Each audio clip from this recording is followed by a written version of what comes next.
आप सभी को जय मसीह की। प्रभु का धन्यवाद हो सुंदर समय के लिए जो प्रभु ने आज हमारे जीवन में यह समय दिया कि आज हम परमेश्वर के पवित्र वचन का हम मनन कर सके। परमेश्वर का धन्यवाद हो। वो हमारा परमेश्वर है जो हमें हर दिन चलाता है और अपने अनुग्रह में हमें लेके चलता है। प्रभु का धन्यवाद हो। आज हम लोग देखेंगे कि एक अच्छा विश्वासी के गुण, एक अच्छे विश्वासी के गुण क्या है, उन बातों को हम आज के विषय में देखेंगे कि एक विश्वासी प्रभु के लिए वो कैसा होना चाहिए। हम सब विश्वासी हैं, हम सब प्रभु के दास हैं। प्रभु ने हम सबको बुलाया है उसके काम के लिए। तो एक विश्वासी का जीवन प्रभु के प्रति कैसा होना चाहिए, इन बातों को आज हम देखेंगे। पहली बात है, एक विश्वासी हमेशा प्रभु की सुनता है। हमेशा वो प्रभु की सुनता है। प्रभु की आवाज़ को वो सुनने के लिए जो प्रभु बोलेगा वो करेगा। दुनिया की बातों के अनुसार नहीं कि मुझे उसने बोला तो मैं ये कर रहा हूँ या वो बोला है तो मैं कर रहा हूँ। नहीं, एक विश्वासी हमेशा प्रभु की आवाज़ को सुनता है। हमेशा प्रभु की आवाज़ को सुनकर उस वचन के अनुसार वो करता है। तो मेरे प्रियो, हम भी प्रभु में, अपने खुदा में हर बात को हम प्रभु की ओर से सुने। क्या प्रभु की योजना है? क्या प्रभु की मर्जी है? क्या खुदा से कहे कि खुदा मैं आज तेरे पास आया हूँ, तेरी हुजूरी में आया हूँ। परमेश्वर मेरे जीवन के लिए खुदा तेरी क्या योजना है, और परमेश्वर की आवाज़ को सुने। जब जब अब्राहम को परमेश्वर बुलाता था, अब्राहम बोलता था खुदा मैं यहाँ हूँ। वो आदम जैसा नहीं कहता था कि खुदा मैं तेरी आवाज़ सुन के मैं डर गया। नहीं, पर जब जब परमेश्वर अब्राहम को बोलता था, अब्राहम तो कहा, अब्राहम बोलता कि मैं यहाँ हूँ।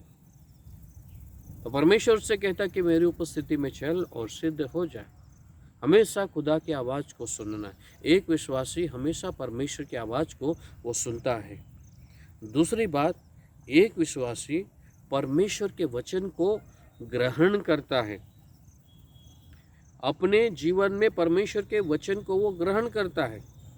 जैसे मरियम के पास में स्वर्गदूत आया और उससे कहा कि तू गर्भवती होगी और तू एक पुत्र को जन्म देगी। तो वहाँ पे मरियम ने ऐसा नहीं बोला कि प्रभु ये से कैसे होगा, क्या होगा, मेरी तो नाम धराई हो जाएगी, ये हो जाएगा। पर मरियम ने जैसा स्वर्गदूत ने जैसा वचन परमेश्वर की ओर से लाके मरियम को बताया, वैसा ही मरियम ने उस वचन को ग्रहण किया। ये नहीं कि उस हवा के समान जो हवा ने परमेश्वर के वचन को टाल दिया। परमेश्वर ने कहा था कि पेड़ के फल को नहीं खाना। उन्होंने परमेश्वर के वचन को ग्रहण नहीं किया, वचन को टाल दिया। पर मरियम जैसे बने, हर वचन को ग्रहण करने वाले बने। खुदा तेरा वचन है, मैं तेरे वचन के अनुसार वचन पे मैं विश्वास करता हूँ, मैं विश्वास करती हूँ। आप प्रभु से कहे कि प्रभु मैं तेरे वचन पे विश्वास करती हूँ। हम वचन को पढ़ते हैं और उसमें से बहुत सारे सवाल, ऐसा है तो ऐसा क्यों है। हम परमेश्वर के सामने अपने सवालों को न रखें, परंतु हाँ, परमेश्वर ये तेरा कलाम है, ये तेरा वचन है खुदा, मैं इस वचन को मैं प्रभु स्वीकार करता हूँ। हम देखते हैं कि पास्टर कैसा है, अरे उसका जीवन तो ये है, उसका क्या सुनना। बहुत से प्रीचर हमारे आते हैं और उनको तो बहुत सुनना है। नहीं, उसे आप ग्रहण नहीं करें, पर परमेश्वर के वचन को तो ग्रहण करें। यानी कि परमेश्वर के वचन को आप तिरस्कार कर रहे हैं। इसलिए हम अपने जीवन में चाहे कोई सा भी दास हो, बड़ा दास हो, छोटा दास हो, कोई सा भी परमेश्वर का वचन सुनाता है, उस वचन को ग्रहण करो। उस वचन को ग्रहण करो। अगर खुदा को बात करना है तो गधे से भी बात कराएगा। परमेश्वर ने बिलाम से बात करने के लिए गधी का मुंह खोल दिया। तो मेरे प्रियो, आप ये मत समझे कि मैं, अरे वो तो छोटा पास्टर, तुम उसकी को सुन। नहीं, परमेश्वर का वचन है। हर वचन को ग्रहण करने के लिए हम लोग अपने जीवन में हम तैयार रहे। वचन को ग्रहण करें, वचन को सुने, वचन को ग्रहण करें, दिल के अंदर ले परमेश्वर का वचन को। जब आप परमेश्वर के वचन को पढ़ते हैं, खुदा से कहे खुदा ये वचन आज मेरे लिए है और आज इस वचन को मैं प्रभु मेरे हृदय में ग्रहण करता हूँ।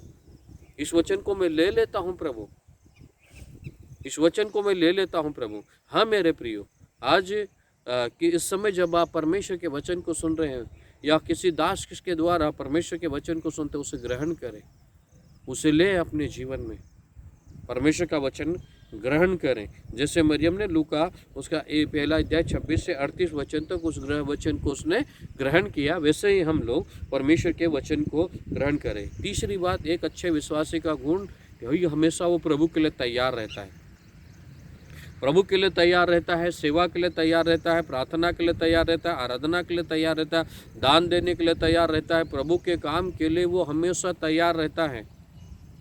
एक विश्वासी, एक अच्छा विश्वासी प्रभु के लिए हमेशा तैयार रहता है, वो नहीं कभी नहीं बोलता है। अगर पास्टर बोला या कोई बोला कि आप आज आपको गीत गाना है या आराधना करना है, तो वो बोला कि हाँ मैं तैयार हूँ, क्योंकि आप मनुष्य के लिए नहीं कर रहे, आप प्रभु के लिए कर रहे। तो एक आप प्रभु के लिए गा रहे हैं, आप दुआ कर रहे हैं तो प्रभु के लिए, प्रभु से दुआ कर रहे हैं। आप अगर वचन बांट रहे हैं तो प्रभु के लिए, प्रभु के वचन को बांट रहे हैं। तो एक विश्वासी हमेशा तैयार रहने, आप हमेशा प्रभु के लिए तैयार रहे, वचन के लिए। जब जब आपके पास में मौका आता है, वचन के लिए हमेशा तैयार रहे, नहीं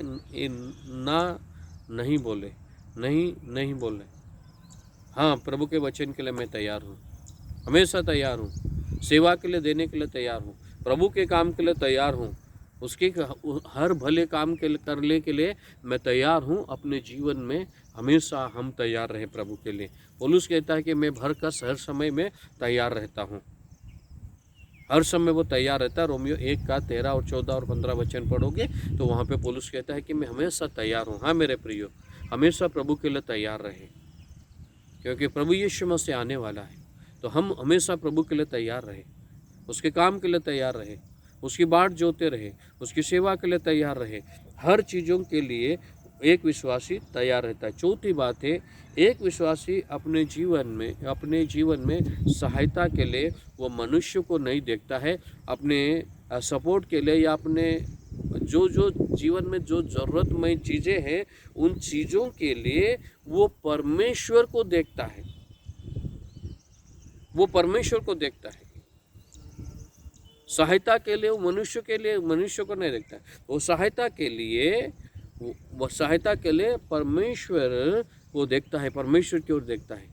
और परमेश्वर से कहता है तू प्रभु मेरे लिए मार्ग खोलेगा, तू मेरी सहायता करेगा। अगर वो बीमार है तब भी सहायता के लिए परमेश्वर को देखेगा, अगर उसका आर्थिक प्रॉब्लम है तब भी वो सहायता के लिए परमेश्वर को देखेगा, अगर वो उसके जीवन में कोई प्रॉब्लम है, कोई समस्या है, संकट है, तब भी वो अपने जीवन में खुदा की ओर देखेगा। क्योंकि परमेश्वर का वचन कहता मैं अपनी आंखें पर्वतों की ओर उठाऊंगा, मेरी सहायता कहाँ से आएगी? मेरी सहायता उस परमेश्वर की ओर से आएगी जो आकाश और पृथ्वी का करता है। तो मेरे प्रियो, हमेशा वो सहायता के लिए परमेश्वर की ओर देखता है, परमेश्वर की ओर ध्यान लगाता है, परमेश्वर मेरी सहायता करेगा। इससे पहले कि वो डॉक्टर पर भरोसा करे, इससे पहले कि वो हॉस्पिटल में जाए डॉक्टर के पास में, इससे पहले वो खुदा के पास में आता है, खुदा से कहता है खुदा तू मेरा लिए यहोवा राफा है, चंगाई देने वाला परमेश्वर है। आप पर मैं अपने जीवन में आपके आर्थिक तंगी होंगी तो आप कहेंगे कि मेरे लिए वो यहोवा यीरे हैं, उपाय करने वाला परमेश्वर है, मेरे लिए वो प्रबंध करने वाला। आप अपने जीवन में घर हारे हुए और निराश हो, ऐसे समय में लगता है कि आप निराश हो, ऐसे समय में आप कहते हो कि वो मेरा परमेश्वर यहोवा निसी है, वो मेरा जय का झंडा है, मुझे विजय देने वाला परमेश्वर, मेरी निराशाओं के ऊपर विजय देने वाला परमेश्वर, मेरी मदद करने वाला, मेरी सहायता करने वाला। वो परमेश्वर कभी ऊँघता है न वो सोता है, वो हमेशा आपके लिए सहायता के लिए वो हमेशा वो तैयार रहता है, हमेशा वो तैयार रहता है। हाँ मेरे प्रियो, वो हमेशा तैयार रहता है परमेश्वर के लिए,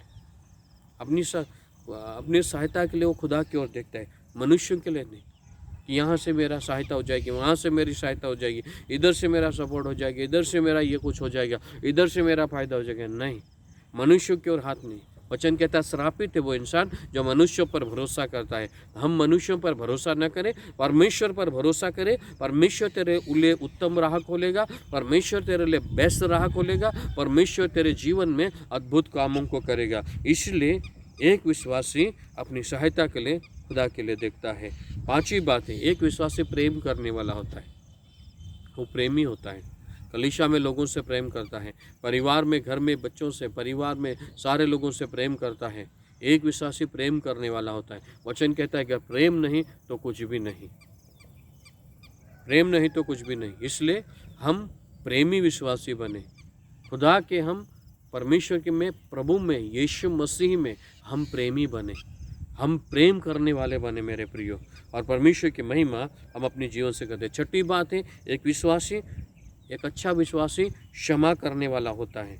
एक दूसरे को वो क्षमा करता है। इब्रानियों उसका 12 का 14 और 15 पढ़ोगे, मत्ती रचित सुसमाचार 6 का 5 पढ़ोगे, और मत्ती रचित सुसमाचार उसका 18 का 25 पढ़ोगे, मरकुस रचित सुसमाचार 11 का 25 और 26 पढ़ोगे, और कुलुस्सियों 3 का उसका 13 और 14 और 15 वचन पढ़ोगे, तो इन वचनों में पाओगे कि एक विश्वासी क्षमा करने वाला होता है। एक दूसरे को क्षमा करो। कब तक हम नफरत के बीज बोते रहेंगे? कब तक हम एक दूसरे को क्षमा नहीं करेंगे? क्षमा करो एक दूसरे को। एक अच्छा विश्वासी क्षमा करने वाला होता है। क्षमा करो अपने परिवार में, क्षमा करो। क्षमा का जीवन आपका होना चाहिए। साथ ही बात है, एक अच्छा विश्वासी अपने परिवार की देखभाल करने वाला होता है। अपने परिवार की देखभाल करने वाला होता है। अपने परिवार का ध्यान रखें। आप सेवा करते हैं, आप सेवक लोग हैं, आप नौकरी करते हैं, नौकरी कर रहे हो, आप जॉब कर रहे हो, आप कुछ भी कर रहे हो, बिजनेस कर रहे हो, पर उसके साथ में एक जिम्मेदारी खुदा ने आपको दी है, और वो है परिवार। परिवार की भी आप देखभाल करें। परिवार में क्या क्या ज़रूरत है, उन ज़रूरतों को भी आप पूर्ति करने के लिए आप परिवार का ध्यान रखें। बच्चों को क्या ज़रूरत है, पत्नी को क्या ज़रूरत है, पति को क्या ज़रूरत है, माता पिता को क्या ज़रूरत है। परिवार में जो हमारे लोग हैं, परिवार की अच्छी देखभाल करें। परिवार के साथ में हम मिल के रहें। यह नहीं कि अपने खुद के जीवन में स्वार्थी जैसे न रहें, परंतु खुदा में, हम प्रभु में एक अच्छे विश्वासी हैं, तो हम परिवार की देखभाल करने वाले। 8वीं बात है, एक अच्छा विश्वासी या एक अच्छा सेवक, खुदा का खादिम, अपने स्वास्थ्य पर ध्यान देने वाला होता है। आज बहुत सारे विश्वासी, बहुत सारे पास्टर्स अपने स्वास्थ्य पे ध्यान नहीं देते, भागा दौड़ी करते हैं, उनके बाद में तबीयत खराब होती है। अपने स्वास्थ्य पे भी ध्यान दे। एक अच्छा विश्वासी अपने स्वास्थ्य पे ध्यान देता है, अपनी तबीयत का ध्यान रखे। समय समय पे जिन चीज़ों की ज़रूरत है उन चीज़ों को ले। समय पे नाश्ता, समय पे खाना, शाम का खाना, दोपहर का खाना, समय पे जो लेना। अपने स्वास्थ्य पे ध्यान दे। अगर आपका अच्छा स्वास्थ्य रहेगा तो दौड़ भागी कर पाओगे ना। अगर आपका अच्छा स्वास्थ्य रहेगा तो सेवा कर पाओगे ना। अगर आपका अच्छा स्वास्थ्य रहेगा तो वचन बांट पाओगे ना। अगर आपका अच्छा स्वास्थ्य रहेगा तो आराधना कर पाओगे ना। इसलिए स्वास्थ्य पे ध्यान दो, अपने स्वास्थ्य पे ध्यान दो। अपने स्वास्थ्य पे हम ध्यान दें। जितने पास्टर अपने स्वास्थ्य पे ध्यान दें, जितने सेवक लोग हैं अपने स्वास्थ्य पे ध्यान दें, जितने विश्वासी लोग हैं अपने स्वास्थ्य पे ध्यान दें। एक अच्छा सेवक, एक अच्छा विश्वासी अपने स्वास्थ्य पे ध्यान देता है। तो आप लोग भी अपने स्वास्थ्य पे ध्यान दो और परमेश्वर की महिमा अपने जीवन से करो। और आखिरी बात है, एक अच्छा विश्वासी परमेश्वर के उद्देश्य को और उसकी योजना को पूरा करता है। एक अच्छा विश्वासी परमेश्वर के उद्देश्य को और परमेश्वर की इच्छा को पूरा करता है। परमेश्वर ने आपके लिए उद्देश्य बनाया है। परमेश्वर ने आपके लिए एक इच्छा परमेश्वर की इच्छा पर आप चले। माता के गर्भ में से तब से परमेश्वर ने आपके लिए योजना बनाई है। तो वो परमेश्वर की योजना में है। हम लोग जो भी कर रहे हैं परमेश्वर की योजना, और परमेश्वर की योजना हम पूरा करें, परमेश्वर की इच्छा को पूरा करें। एक अच्छा विश्वासी परमेश्वर की इच्छा को पूरा करता है। एक अच्छा विश्वासी परमेश्वर की योजना को पूरा करता है। तो हम अपने जीवन में भी परमेश्वर की योजना को हम लोग पूरा करें मेरे प्रियो। आज हमने इन वचनों को देखा है मेरे प्रियो। इन वचनों को अपने जीवन में ले, परमेश्वर के वचन को सुने, परमेश्वर के वचन को ग्रहण करें, परमेश्वर के वचन के लिए हमेशा तैयार रहे, अपनी सहायता के लिए खुदा को देखें, प्रभु में प्रेमी बने, क्षमा करने वाले बने, अपने परिवार का देखभाल करें, अपने स्वास्थ्य का ध्यान रखें और परमेश्वर की योजना और परमेश्वर की इच्छा को पूरा करें। परमेश्वर अपने वचन के द्वारा हम सबको आशीष दे। आइए दुआ करेंगे। सर्वशक्तिमान प्रेमी दयालु अनुग्रहकारी प्रभु, धन्यवाद देते हैं सुंदर समय के लिए प्रभु जो आपने हमारे जीवन में दिया खुदा, कि हम आपकी महिमा कर सके। पिता मैं दुआ करता हूँ प्रभु यीशु के नाम से, इस समय में प्रभु परमेश्वर पिता जितने लोग इस वचन को सुन रहे पिता, आप उन्हें हरेक को आशीषित कर प्रभु, उनके परिवार को आशीषित करें खुदा। ये आपके वचन को सुनने वाले बने, ग्रहण करने वाले बने, वचन के लिए हमेशा ये तैयार रहे परमेश्वर पिता। और खुदा बाप मेरे प्रभु परमेश्वर प्रेमी बने, क्षमा करने वाले बने खुदा बाप, अपने परिवार की देखभाल करने वाले, अपने स्वास्थ्य का ध्यान रखने वाले बने, और खुदा तेरी योजना और तेरी इच्छा पर चलने वाले बने परमेश्वर पिता। हर एक को आप आशीषित कर खुदा, आपको धन्यवाद देते हैं। सारा आदर महिमा प्रभु यीशु आपको देते हैं, दुआ यीशु के नाम से मांगते हैं, आमीन। आप सभी को जय मसीह की। प्रभु आप सबको आशीषित करे।